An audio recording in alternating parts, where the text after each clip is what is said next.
मेरे को परमेश्वर ने ये दिनों में ऐसा जीवन दिया, मेरे से बहुत ज्यादा लोग इसलिए नाराज भी हैं क्योंकि मैं किसी को समय नहीं दे पा रहा। मेरा समय सिर्फ प्रार्थना में बीत रहा है।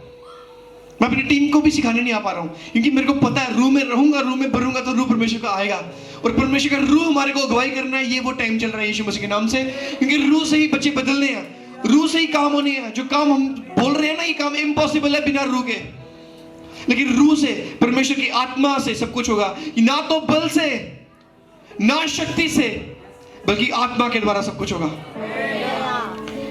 मोसेस ने भी सीखा ये लेसन। हमारा भाई राहुल शेयर करता है रेवलेशन बड़ा खूबसूरत, कि मोसेस ने क्या किया, अपनी प्रिंस की पावर को यूज किया आजाद करने के लिए लोगों को। क्या किया, जब एक इनका ऑफिशियल मिस्र का मार रहा था इजरायली को, तो मोसेस ने उसको धक्का दिया, मर्डर कर दिया बंदे का। उसको लगा था बल से होगा, लेकिन प्रिंसली की पावर भी काम में नहीं आई, उसको भागना पड़ा वहां से क्योंकि मर्डर किया था उसने। उसके बाद जब मूसा के साथ परमेश्वर था, तो वो काम जब एक विश्वासी को या फिर एक इजरायली को बचा नहीं वो पाया अपनी प्रिंस की पावर से और वायलेंस के साथ, वहां पर परमेश्वर के रूह के साथ वो कितने लाख लोगों को बचा पाए यीशु मसीह के नाम से। वहां पर लिखा 40 लाख मैन, औरतें और बच्चे तो उनके साथ और भी थे, क्योंकि ये काम जो परमेश्वर का है ना तो बल से होगा, ना तो शक्ति से होगा, ये किसी और चीज से नहीं होगा, ये केवल परमेश्वर की आत्मा के द्वारा होगा। हालेलुया। मेरे को खुद पे बिल्कुल विश्वास नहीं, मेरे को परमेश्वर पर पूरा विश्वास है।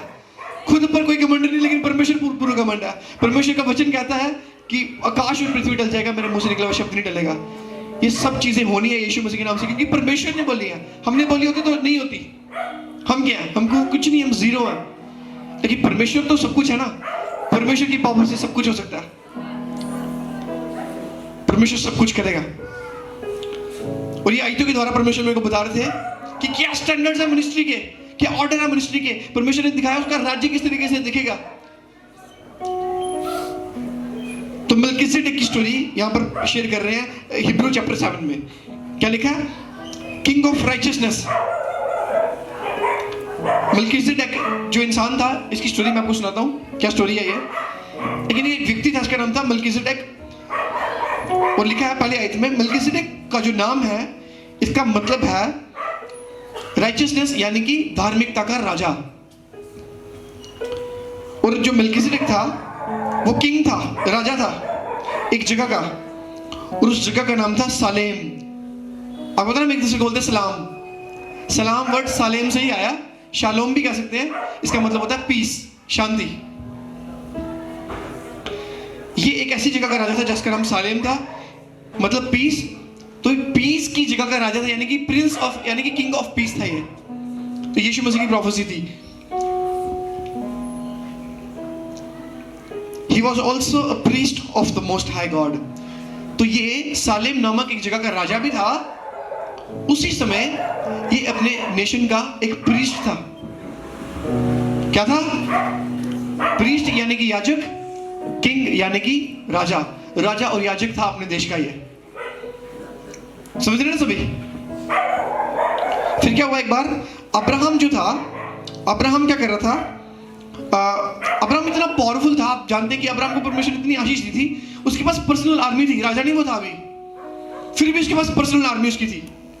इतना वेल्दी था कि उसके घर राजाओं के घरों से भी बड़े थे। अब्राहम को परमेश्वर ने ब्लेस्ड होने के लिए चुना था। हालेलुया। अब अब्राहम जो था वो किंग्स को हरा रहा था। परमेश्वर ने मेरे को बोला, जिस तरीके से अब्राहम किंग्स को हरा करके आ रहा था ना, उसी तरीके से परमेश्वर ने बोला, जो बेदारी में आप जा रहे हो ना, एक चौक से दूसरी चौक, बड़ी शैतान की शक्तियां थी, लड़ाई झगड़ा, जो राजा बन के राज कर रहा था लोगों के ऊपर, जादूगरी लोगों के ऊपर राज कर रही थी, और कितने और स्पिरिट थी इविल की जो राज कर रही थी लोगों के ऊपर। परमेश्वर ने बोला, अपना राजाओं को हरा रहे हो, उन राजाओं को यीशु मसीह के नाम से, और किंग ऑफ किंग्स राज करेगा उनकी जगह क्रिश्चियन कॉलोनी के यीशु मसीह के नाम से। ये कॉलोनी खुदा की, और खुदा का ही राज्य यहां पर आना चाहिए। खुदा का राज्य होता है जहां पर परमेश्वर राज करे। अब अब्राहम भी क्या कर रहा था, किंग्स को हरा करके, एक को नहीं मल्टीपल किंग्स को हरा करके बैटल के बीच में आगे बढ़ रहा था। एक बात याद रखना मेरे भाई और बहनों, वॉर जीतने वाले को हमेशा आशीष मिलती है। बार फिर से बोलूं, बड़ा सामर्थ्य शब्द है, मेरे को बड़ी आशीष दी है शब्द ने, आज आपको आशीष देने जा रहे हैं शब्द। जो योद्धा होते हैं ना, योद्धा नहीं मैं कह रहा हूं किसी को हर्ट कर दो आप, हमारी लड़ाई मांस और लहू से नहीं है, हम क्रिश्चियन लोग हैं, हम पीसफुल लोग हैं, हमारी लड़ाई मांस और लहू से नहीं है, हमारी लड़ाई दुष्ट की शक्तियों से है। जो विश्वासी लड़ता है वो विश्वासी आशीषित होता है बिना किसी डाउट के। यहां पर लिखा है अब्राहम क्योंकि वॉर जीता था, बैटल जीता था, इसलिए बैटल जीतने के बाद इसने जो भी रूइंस ऑफ वॉर इसने लिए थे, खेती खुदी क्या करनी थी लोगों ने जो हार गए थे वॉर में, किंग्स रहे नहीं थे वो, तो इन्होंने क्या करते हैं, जो हार जीत जाते हैं ना वॉर में, किंग को हरा देते हैं, उनकी वो आर्मी भी अपनी हो जाती है, उनके कार्सल भी अपना हो जाता है, उनकी आशीषें सारी अपनी हो जाती हैं। मेरे भाई और बहनों, वो विश्वासी नहीं बनना जो हारा हुआ विश्वासी है। अगर परमेश्वर ने आपको मकसद दिया है तो शैतान चुराने आएगा और वहां पर जंग शुरू हो जाएगी। आप बोलोगे मेरे को परमेश्वर का पर्पस पकड़ना है, शैतान बोलेगा नहीं पकड़ना, लोग विरोध करेगा, सब कुछ वो करेगा ताकि पर्पस आपसे छीन सके। अगर आप वॉर हार गए, अब सब कुछ खो दोगे, वॉर जीत गए, you will take it all, अब सब कुछ ले लोगे यीशु मसीह के नाम से। मसीह की वॉर्स, स्पिरिचुअल वॉर्स ऐसी वॉर्स होती हैं जिसमें विनर टेक्स इट ऑल, जीतने वाला सब कुछ ले जाता है और हारने वाले के पास कुछ भी नहीं रहता। यीशु मसीह ने जब शैतान को हराया ना, कुछ छोड़ा उसके पास। अगर विश्वासी हार जाए ना, उसके पास भी शैतान कुछ रहने नहीं देता, फिर इज्जत भी जाती है। पुराने जितने मर्जी से काम हो वो नहीं लोग याद रखते, लोग बोलते हैं पहले सही सी, उन देखो की हो गया। और भी हर एक तरीके से शैतान डिस्ट्रॉय करता है फिर उस विश्वासी को। हारा हुआ कभी विश्वासी नहीं बनना। चुनाव होता है खुदा ने ग्रेटनेस के लिए, खुद ही इंसान अपने पैरों पे फिर कुल्हाड़ियां मारता है और उसके फिर भुगतान भी वो करता है। लोग देखते हैं, जब रिश्तेदार देखते हैं, इज्जत नहीं करते फिर इंसान की। जो इंसान हार जाता है ना एक बार वॉर, उसकी लाइफ में सक्सेस नहीं होता उसकी लाइफ में। और जब इंसान की लाइफ में सक्सेस नहीं रहता ना, रिश्तेदारों में ना सर उठाने की उसके अंदर बल नहीं रहता, इंसान के ऊपर शर्म की स्पिरिट आ जाती है उस समय। इंसान बोलता है, कोई आगे उसके आगे कुछ बोल जाए ना थोड़ा सा भी, नहीं ऐसे नहीं, ऐसे कॉन्फिडेंस नहीं रहता कि वो उसको करेक्ट करके बोलेगी, नहीं ऐसे नहीं, ऐसे ही है। सही होते हुए भी चुप रहेगा वो। जरा सा किसी कामयाब इंसान के पास जाएगा, ऐसे हो जाएगा बिल्कुल ही। हम्बल होना अच्छी बात है, लेकिन मिट्टी हो जाना बिल्कुल। जंग हारे वैसे सब कुछ छीन लेता है शैतान। जंग नहीं हारना अफोर्ड कर सकता है कि विश्वासी, चाहे आप दुनिया में हो, चाहे आप खुदा में कभी आए नहीं, कभी आप चर्च में एंटर नहीं हुए, आप जंग हारना अफोर्ड नहीं कर सकते। आप जंग हार नहीं सकते। जंग हारा तो सब कुछ खो दोगे आप लोगों की लाइफ में देख सकते हो जो जंग हारे हैं, इतना छोटा खुद को वो समझते हैं, वो बिल्कुल उनके अंदर कुछ नहीं रहता। किसी शादी फंक्शन में वो जाते हैं, वहां पर किसी से बात करने का उनके अंदर नहीं आता। जब जो सक्सेसफुल बंदे थे वो क्या होते हैं, हाँ जी खुद ही बात करने आ जाएंगे आपके साथ, कॉन्फिडेंस होगा उनके अंदर। जंग नहीं हार सकते स्पिरिचुअली, शैतान के साथ आप जंग नहीं हार सकते। आपका सक्सेस शैतान छीनने की कोशिश करेगा, आपकी महिमा जो परमेश्वर ने आपको दी है वो छीनने की कोशिश करेगा। परमेश्वर ने याद रखना महिमा दी होती है अपने बच्चों को।